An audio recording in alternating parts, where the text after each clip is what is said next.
कुछ होगा अगर मैं बोलूँगा, कुछ होगा, कुछ होगा अगर मैं बोलूँगा, न टूटे, न टूटे तिलिस्म सत्ता का, न टूटे, न टूटे तिलिस्म सत्ता का, मेरे अंदर का कायर टूटेगा, मेरे अंदर का कायर टूटेगा। ये अमर पंक्तियाँ हैं समकालीन हिंदी कविता के प्रमुख स्तंभ रघुवीर सहाय जी की। रघुवीर सहाय अज्ञेय जी द्वारा संपादित दूसरे तार सप्तक के प्रमुख कवियों में से रहे हैं। प्रभावशाली कवि के साथ साथ कथाकार, निबंधकार और आलोचक के रूप में इनकी प्रसिद्धि है। कविताओं में अमानवीय दोषपूर्ण राजनीति पर इनके जो व्यंग्य हैं, इनकी जो व्यंग्योक्तियाँ हैं, बहुत ही प्रसिद्ध हैं। रघुवीर सहाय का जन्म 9 दिसंबर 1929 को लखनऊ में हुआ और सारी शिक्षा दीक्षा इनकी लखनऊ में ही हुई। सन 1951 में लखनऊ विश्वविद्यालय से अंग्रेजी में इन्होंने एमए किया। एमए करने के उपरांत पत्रकारिता में इनका प्रवेश होता है और 1953 से लेकर 1957 तक आकाशवाणी के समाचार विभाग में उप संपादक के रूप में काम किया। प्रतीक, वाक और कल्पना जैसी साहित्यिक पत्रिकाओं के संपादक मंडल में भी आपकी प्रतिभा का उपयोग किया गया और इनकी साहित्यिक प्रतिभा, पत्रकारिता की प्रतिभा को देखकर दिनमान में प्रधान संपादक के रूप में इनकी नियुक्ति हुई और इन्होंने 1969 से 1982 तक दिनमान में प्रधान संपादक के रूप में काम किया। धीरे धीरे बीमारी घर करती गई, बीमार रहने लगे और तब इन्होंने पत्रकारिता को छोड़कर 1982 से 1990 तक स्वतंत्र लेखन किया। आखिरकार 30 दिसंबर 1990 में दिल्ली में साहित्य जगत का दिनमान अस्त हो गया। रघुवीर सहाय जहां एक ओर उत्कृष्ट पत्रकार थे, वहीं दूसरी ओर उच्च कोटि के साहित्यकार थे। कवि, कथाकार, निबंध लेखक, रिपोर्टाज लेखक, इन्होंने कई विधाओं पर अपनी कलम चलाकर कीर्तिमान स्थापित किया है। जैसे काव्य संग्रह में सीढ़ियों पर धूप में, आत्महत्या के विरुद्ध, लोग भूल गए हैं, एक समय था, हंसो हंसो जल्दी हंसो, ये इनकी काव्य रचनाएं हैं, काव्य संकलन हैं। कहानी संग्रहों में सर्वाधिक जो प्रसिद्ध है, रास्ता इधर से है, जो आदमी हम बना रहे हैं, ये दूसरा कथा संकलन है इनका। और इन्होंने निबंध भी बहुत उच्च कोटि के लिखे हैं। जैसे निबंध संग्रहों में लिखने का कारण, उबे हुए सुखी, लहरें और तरंग, इस तरह से कवि, कथाकार, निबंध लेखक और अनेक रिपोर्टाज इन्होंने दिए जो हिंदी संसार में बहुत ही प्रसिद्ध हैं।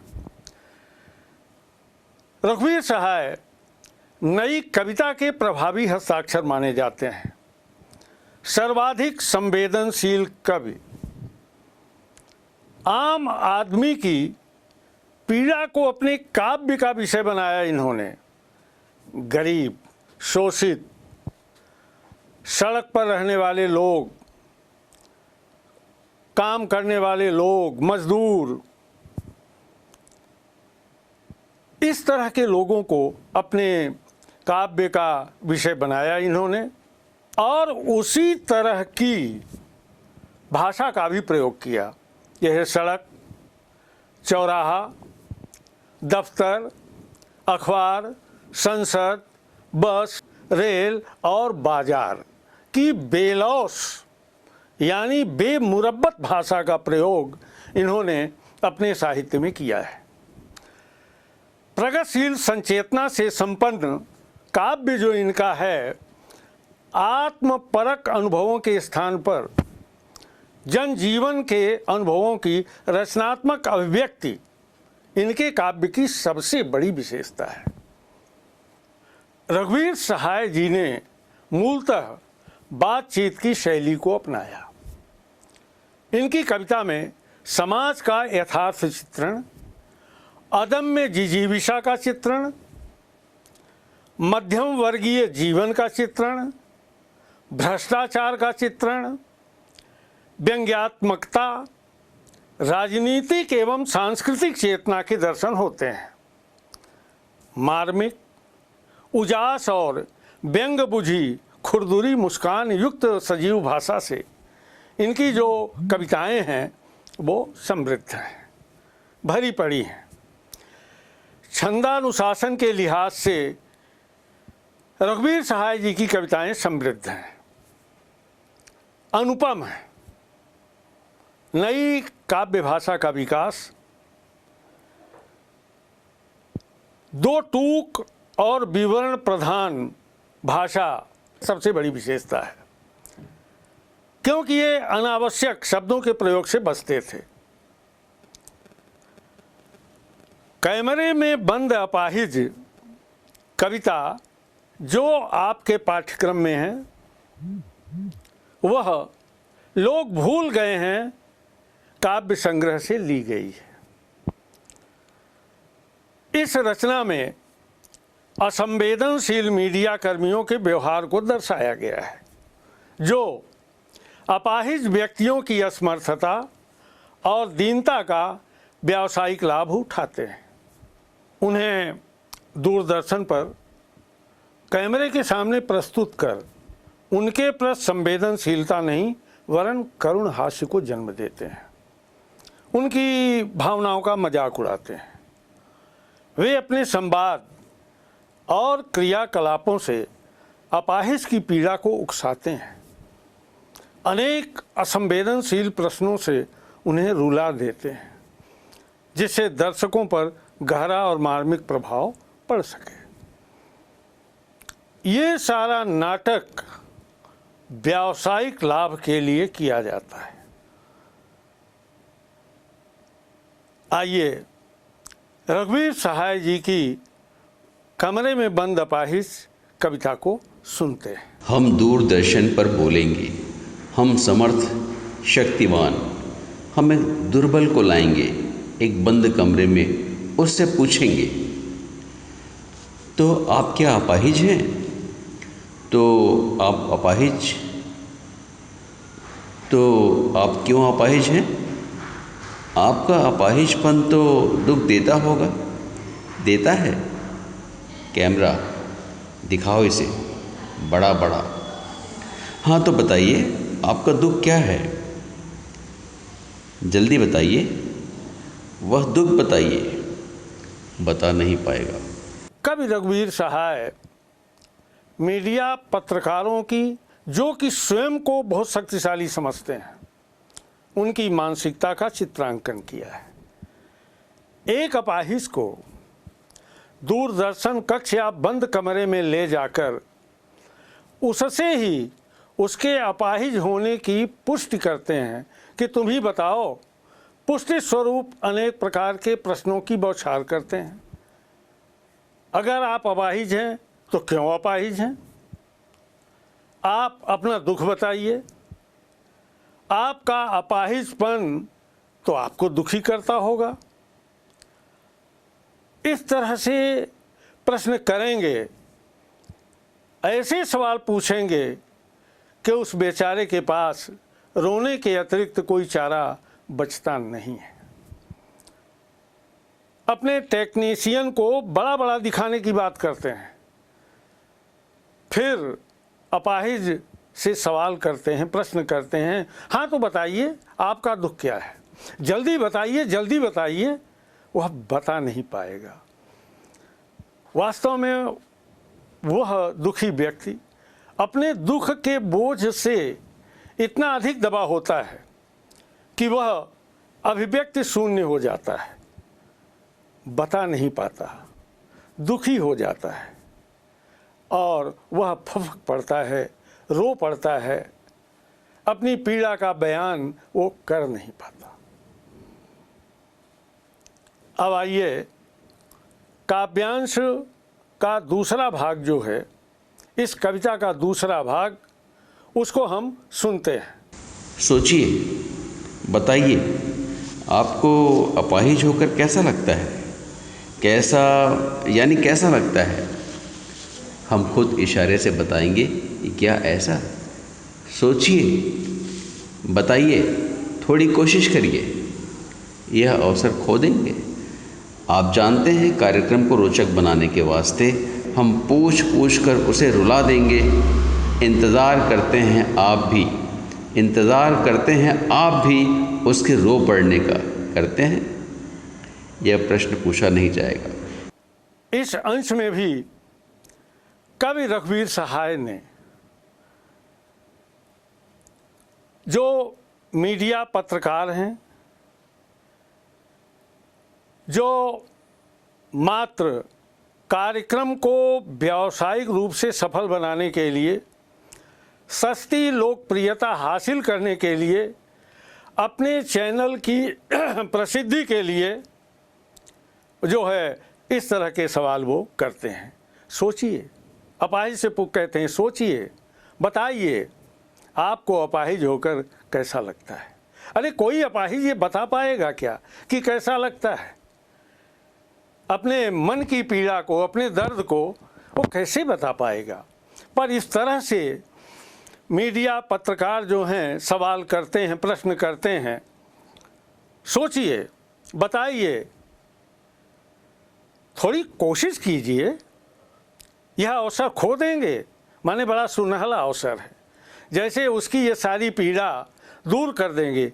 कवि ने एक व्यंग किया है, यह व्यंग्योक्ति है और एक यथार्थ चित्र भी है। अब जो जनमानस है, जो दर्शक है, उसके संबंध में भी आप जानते हैं कि कार्यक्रम रोचक बनाने के वास्ते हम पूछ पूछ कर उसको रुला देंगे। क्यों? इंतज़ार करते हैं आप भी उसके रो पड़ने का। जो दर्शक हैं वह भी प्रतीक्षा करते हैं कि अब ये कब रोएगा, कब रोएगा, और जब वह रो पड़ेगा, चूँकि ऐसे ऐसे सवाल करेंगे कि बेचारा रोने के अलावा और वो कुछ कर नहीं पाएगा। तो जो दर्शक हैं उनकी संवेदना लेने के लिए इस तरह के सवाल मीडिया पत्रकार लोग अपाहिज लोगों से करते हैं।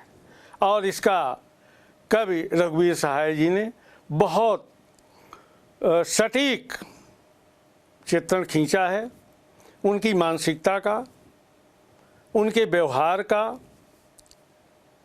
और किस तरह से वो व्यावसायिक लाभ के लिए इस तरह के सवाल करते हैं और अपने चैनल को प्रसिद्ध करने के लिए, सस्ती लोकप्रियता के लिए इस प्रकार के सवाल वो बार बार अपाहिज से करते हैं। आइए कविता का अंतिम भाग सुनते हैं। फिर हम पर्दे पर दिखलाएंगे, फिर हम पर्दे पर दिखलाएंगे फूली हुई आँख की एक बड़ी तस्वीर, बहुत बड़ी तस्वीर, और उसके होठों पर एक कसमसाहट भी। आशा है आप उसे उसकी अपंगता की पीड़ा मानेंगे। आशा है आप उसे उसकी अपंगता की पीड़ा मानेंगे। एक और कोशिश, दर्शक धीरज रखिए, देखिए हमें दोनों एक संग रुलाने हैं। हमें दोनों एक संग रुलाने हैं, आप और वह दोनों। कैमरा बस करो, नहीं हुआ, रहने दो, पर्दे पर वक्त की कीमत है। अब मुस्कुराएंगे हम। आप देख रहे थे सामाजिक उद्देश्य से युक्त कार्यक्रम, बस थोड़ी सी कसर रह गई। धन्यवाद। इस तरह से अपंगता की पीड़ा को दर्शाने के लिए दूरदर्शन वाले पर्दे पर एक फूली हुई आंख की बड़ी तस्वीर और एक अपाहिज व्यक्ति के होठों की कसमसाहट को दिखाते हैं।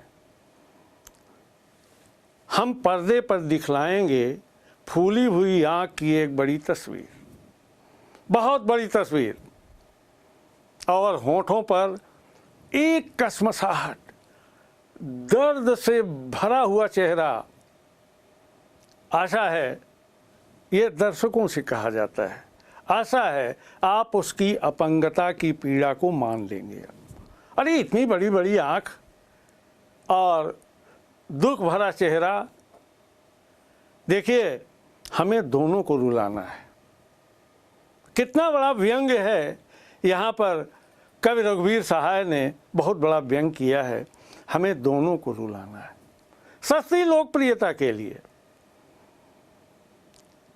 अपने कार्यक्रम को सफल बनाने के लिए दर्शकों धीरज रखो, देखो हम किस तरह से रुलाते हैं। अपाहिज अपनी पीड़ा से और दर्शक उनकी पीड़ा से, ये दोनों एक दूसरे से प्रभावित होकर रो देंगे, तभी कार्यक्रम को व्यावसायिक दृष्टि से सफल और लोकप्रिय माना जाएगा। अब समय की महत्ता, पर्दे पर वक्त की कीमत है। समय की कमी दूरदर्शन के महत्व को सूचित करती है। इस कविता में कवि ने शारीरिक रूप से चुनौती झेलते लोगों के प्रति संवेदनशीलता नज़रिया अपनाने के लिए प्रेरित किया है। कवि का जो प्रतिपाद्य है, कवि का जो उद्देश्य है, आज हमारे समाज में, हमारे देश में जो शारीरिक रूप से चुनौती झेल रहे हैं, उनके प्रति समाज का संवेदनशील नज़रिया होना चाहिए, इसे अपनाया जाना चाहिए। इसी की प्रेरणा देने के लिए कवि रघुवीर सहाय ने इस कविता का सृजन किया है। वास्तव में नाटकीय एवं व्यंग्यात्मक भाषा है इस कविता में। मीडिया की अमानवीय कार्यशैली का भी चित्रण बहुत अच्छा किया है। अब आप देखें कि कविता की भाषा स्पष्ट है, सरल है, परंतु व्यंग्यात्मक पुट है। इसमें भाषा शिल्प की अपेक्षा भाव सौंदर्य पर अधिक ध्यान दिया गया है, लेकिन मार्मिक अभिव्यक्ति के अनुकूल भाषा का प्रयोग किया गया है। अत्यंत साधारण और अनायास सी प्रतीत होने वाली शैली में समाज की दारुण विडंबनाओं के पकड़ने की जो कला रघुवीर सहाय जी की कविताओं में है, कैमरे में बंद अपाहिज कविता उसका सर्वोत्कृष्ट उदाहरण है।